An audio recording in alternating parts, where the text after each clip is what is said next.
You kind of imagine, does it exist? It does not, but that would be pretty cool if it did. Or would it not be cool? I don't know. Anyways.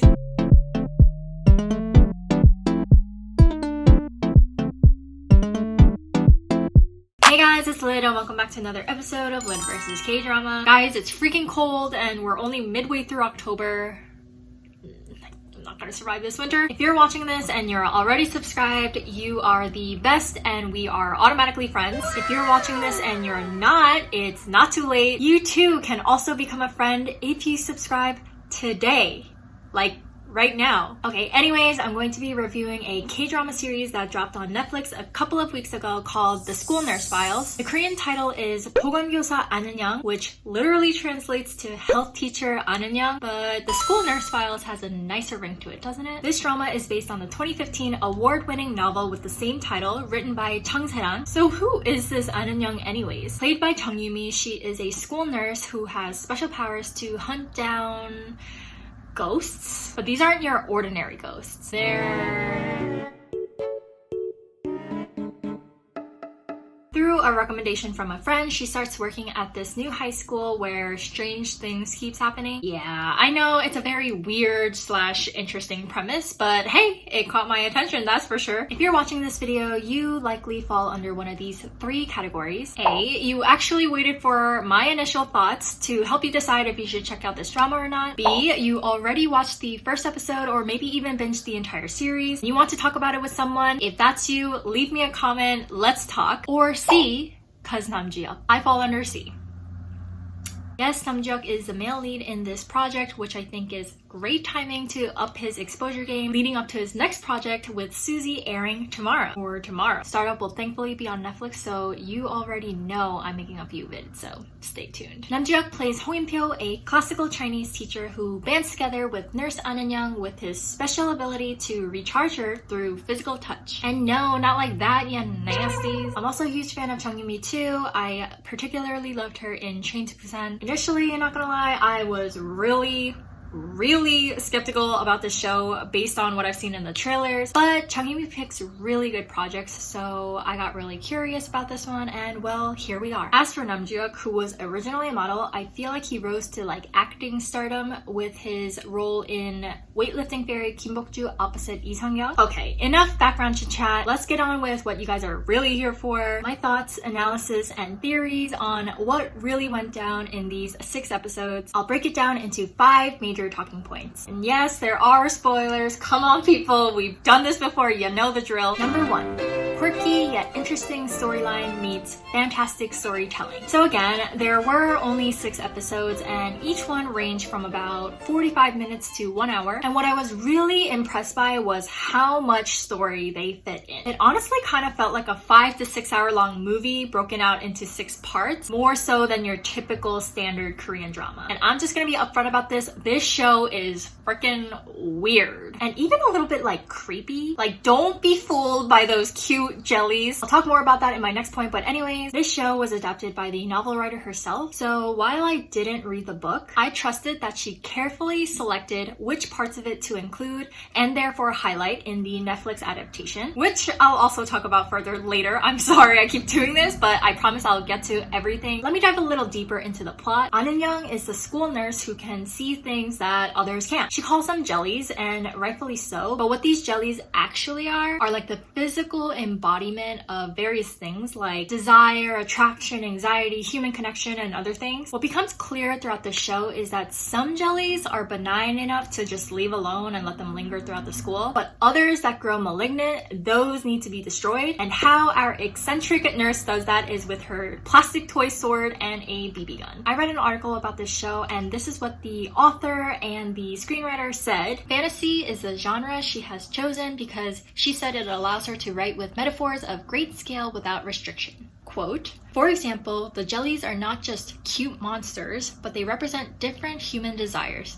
The desire to be loved, the desire to have more, and the desire to win. And when these desires go haywire and get distorted, they trigger a chain of events. Fantasy allows you to visualize it. I thought if we can see the manifestations of desire, we could probably see both the beautiful and ugly sides of the world. Like, that is just so, like, who, like, I'm personally a huge fan of world building, so if you have a very clear idea of what that world is going to look like and you put it on screen the way you envision it to, huge win in my book. I feel like this show did a really good job with that. Just the universe in itself is just something that you kind of imagine, does it exist? It does not, but that would be pretty cool if it did. Or would it not be cool? I don't know.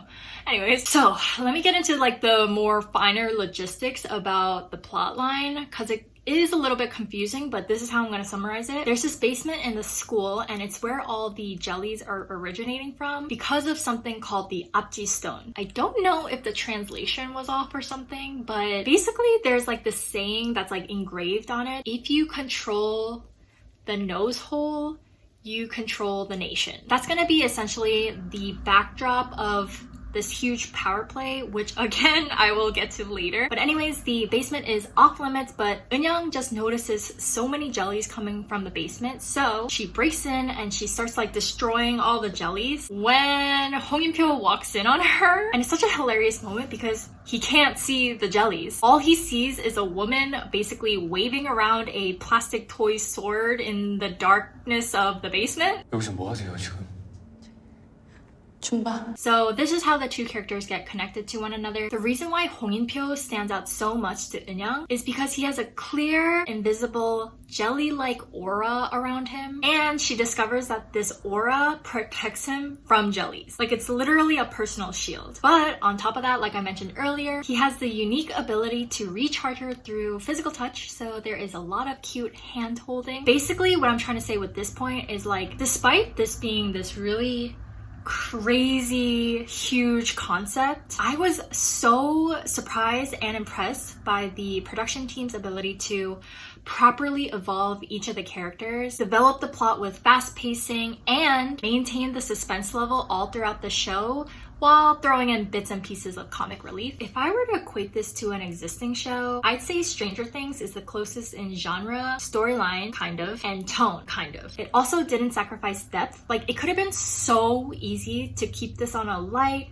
surface level, borderline silly storyline and still get a lot of attention, but this was actually quite the opposite. So if you're looking for something like on the lighter side, this ain't it. Number 2, all things visual. The school nurse files captured the tone really well and consistently. It has a very indie film vibe. I really like the shots and the cinematography and the color grading. Plus, say what you want about the jellies, but the CGI and the graphics were all really well done. So there's this anime called Danganronpa.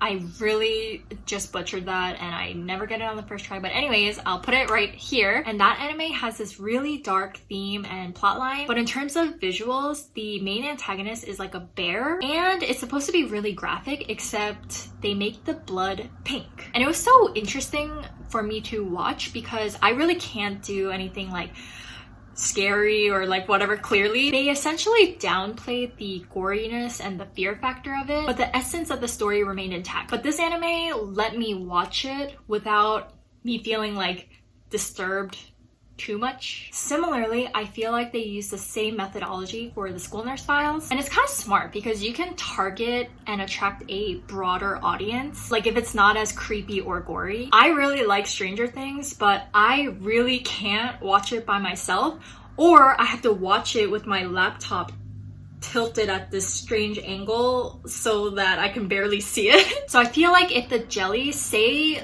they made them look to be these like sinister supernatural creatures, I'd be less inclined to watch it. But I did. Fair warning, they do manage to up the creepiness level though in other ways, so don't be like, oh, Lid said it's not creepy. It's creepy, okay? But the fun part is when the jellies are destroyed, it's just like so colorful. It's like jelly beans everywhere, like it's cute. Number 3, relatable heroine and grounded second lead. Yumi did a wonderful job. I can't imagine anyone else playing Eunyoung but her. Like, she's just so talented because she was able to capture the childlike essence of the character, you know, like toy sword and all, but also deliver the struggles of adulthood in such a seamless way.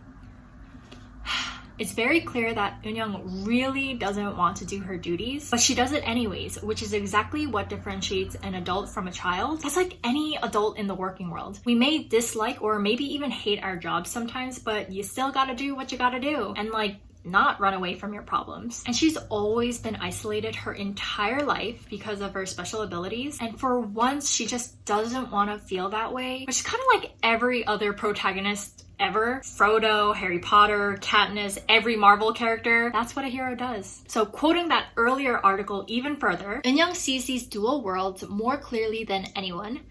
Jung said that it must feel isolating to fight when no one recognizes her effort and everyone misunderstands her. There are people like Eun-young in real life, heroes in our daily lives who are taken for granted and not given enough credit. Fantasy is a very powerful tool that mirrors our world. Now, I am not a teacher, but I have a lot of teacher friends, and I'd imagine you come to care for the well-being of your students more so than you ever thought you would. And that's Eun-young, because at the end of the day, she is a teacher at a school, and despite her fatigue, she gives her all to protect the students when it seems like no one else would. Plus, she's just so freaking funny. Like, she's hilarious with her occasional cursing and her facial expressions. 다들 졸업해버려. She was so real and human in such a fantastical world. Namjoon also really impressed me with his portrayal of Hong In-pyo. I thought he was gonna play this really like sweet, pretty boy teacher who kind of like develops a crush on Eun-young and like follows her around and charging her wherever she goes. Nope. He plays this standoffish, cynical guy, and it's important to note that he also has a limp due to a motorcycle accident. He simultaneously makes you pity him and yet not. I died when he was like, what the F is going on the rooftop scene in episode 2 when like Eun-young was just like sitting there smiling at him, and then she like comes to like hold his hand and like recharging herself, and he's just like, what is going on? Like in any other Korean drama, you know that would have been a wholesome, romantic, cute scene building the relationship between the two. But here he's like internally like cursing and freaking out. He's just so not what I expected, but I was very pleasantly caught off guard. I really think the two of them make a great team both on and off the screen. And again, their chemistry was not what I expected, but I came out of it loving it even more than I thought I would. There are two other major cast members / characters that I also want to highlight. Mr. Mackenzie, an English teacher played by Yoo Tae-ho. Fun fact, I one time had a direct conversation with him on social media when I was an intern for a director of one of the films that Tae-ho was previously in. But anyways, Mr. Mackenzie is a bad guy. Bad guy. He works for an organization called HSP, but instead of destroying them responsibly like Eun-young does, he actually captures them to sell them. And the other character is Baek Haemin, played by Song Hee-jun. The screenwriter actually commented that Haemin would be one of the loveliest characters to come to life, and she was right. So Haemin is like an entity that just kind of came to be, and her purpose is to eat these like jelly roaches.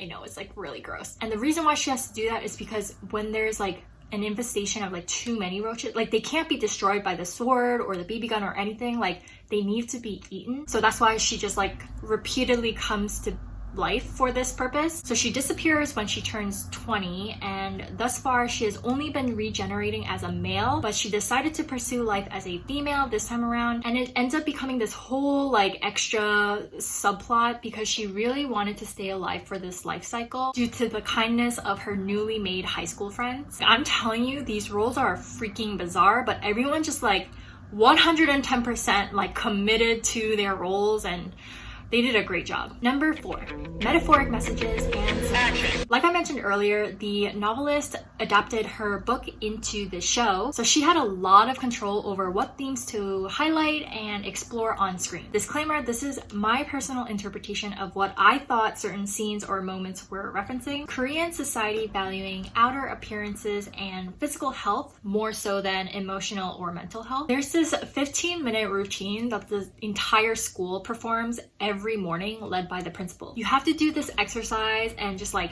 laugh out loud for several minutes straight. And it's such a bizarre ritual, but I think it's kind of insinuating the general culture of Korea. Like, as long as we're healthy and we look happy. Nothing could possibly be wrong, even though there's something very wrong. And they actually delve into this theme a little further by going into the heavy topic of suicide. This is referencing the rooftop scene in episode 1 and 2. But basically, all of a sudden, like, these students start having zombie-like characteristics, just like running mindlessly as if like they have no brain, up to the rooftop while hysterically laughing. So they climb up and they like launch themselves against the fence, even grabbing onto the barbed wire at the top as they try to like crawl over it and essentially like jump into this huge hole that turns out to be this massive, ugly ass jelly monster. And to me, like, the scene was like very, sure, it could be funny, but it was actually very disturbing, because what I feel like the metaphor here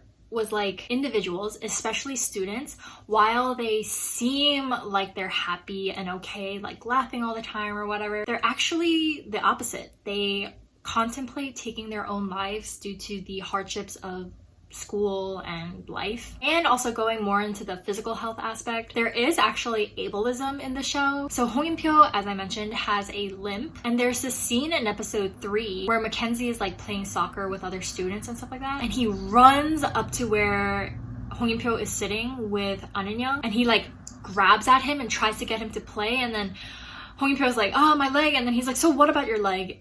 And just being really aggressive. And then in episode 6, the teachers are all under the influence of something. The episode description says like evil, so let's just go with that. They're all under the influence of evil, and they have this conversation where they're debating on which class to put a new transfer student. And then Hong-In-pyo is just like, because he, you know, he's protected, so he's just kind of like, why does there even need to be a debate on which class this student gets put into? You know, like, it shouldn't be like selective in nature. But then the principal offers up new context saying, oh, this student actually has a bad leg. And then all the teachers just start hysterically cracking up, and Hong-In-pyo is like triggered because it's like, you know, he has a limp and stuff, so he's just like so yes, they were being affected by something that influenced the way they spoke, but it almost was like, you know, the inner thoughts that people have, it seemed to just like bring it to the forefront where people have no filter anymore. And it kind of alludes to the fact that society does look down on disabled people. They also explore the theme of homophobia ever so slightly too. So in the last episode, Haemin and another female student, they come out to their friends saying like, oh, we're dating now. Now these students are also all under the influence of evil, and they just start like laughing and making fun of them and saying just really mean things, and it causes like this very aggressive like fight amongst the student body. But also back to that scene where the teachers were laughing at the disabled student, they also were like, oh, did you hear that Haemin and Jadi are like in a relationship now? And they just start cracking up. Again, filterlessly, it's kind of revealing what people's inner thoughts are about those two topics, I would say. And the last thing that I think that there's like this huge symbolism for throughout the entire show, it's like the backbone of it, is power at the cost of lives, but I'm going to put in parentheses student lives. What the plot boils down to is two organizations, HSP and this other organization called Irgwang Sterilization, going head to head for control of the Apji Stone, one that the school is built on. And basically the underlying message here is that even if it's at the cost of students' safety and even lives, adults will do anything essentially for more power. And last but not least, number 5, unanswered questions for season 2. What the heck do the ducks mean? How did Hong-In-pyo get his bubble? Why can some people see jellies and others can't? What's the full backstory of An-In-young and her relationship with both HSP and Irgwang Sterilization? What even is HSP? What even is Irgwang? And what started the war between them? I know a lot of people were complaining about the plethora of plot holes and whatnot, but I'm just like, isn't this just like perfect setup for season 2? Like, why is everybody so mad? Okay, I mean, I would be a little bit mad if there wasn't going to be a season 2, but I really feel like there might be. But honestly, even if they didn't make a second season, there's just so much to work with in this first season and so much implication to get us making our own assumptions and interpretations about everything. It's too early to tell about season renewal, so I guess we'll all have to stay tuned. If you watched the entire first season, let me know your thoughts in the comments down below. I definitely didn't cover everything, so I would love to hear different interpretations, things I might have missed, and what you liked or disliked about this series. As always, thank you guys so much for watching. I have a lot more fun stuff coming your way very soon, so stay tuned and I will see you in the next one. 다들 졸업해버려.